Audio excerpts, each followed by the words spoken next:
matamu.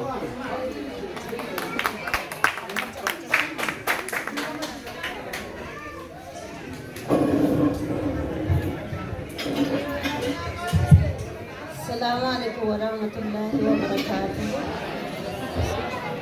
Bismillahirrahmanirrahim. Alaihissalatu wassalam. Nama idi baranau fule sadu fetti galma ya rabbi sinabot. Wali ganti rabbi sini faken. Nama galma bau fi sena fi kabate sena bakka gangau rabbi sinabot. Gudda ni sini fabulu. Bicu ni sini faguddatu. Abbani ra sini fabulu.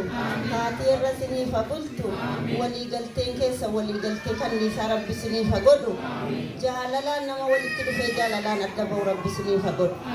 Rabbin ijare sinin digin. Ilaalee isinin miidhin walii galteen keessa walii galtee kanniisaa haa ta'u galgalli keessa na tolu kan kennattan sadaqaa rabbi isiniif haa godhu nama ilmoo diinii irratti guddifatee gaadhecha abbaa faarsana guuttatu rabbi isiniif haa godhu isaanillee makkatti masgiida jaaranis immoo nama jarmaaniitti masgiida jaaru rabbi isin haa godhu nama wal gahee wal qabatee bahara ce'u rabbi haa godhu walii galteen keessan akkuma kanaan isiniif haa fufu nama seenaa kana ilmootti dabarsu rabbi isiniif haa godhu nama karaatti gatu miti nama seenaan deemu rabbi nu haa godhu ilmoo seenaa ta'a ilmoo fi nama seenaa barsiisu rabbi isin haa godhu rabbiin akkan isin jaalladhu kana isin haa jaallatu isin mararfadha rabbiin koo isin haa mararfadhu fuulduree keessanitti immoo keessan nama guddifatu rabbi isiniif haa godhu nama ilmoo fi taayaa rabbi isin haa godhu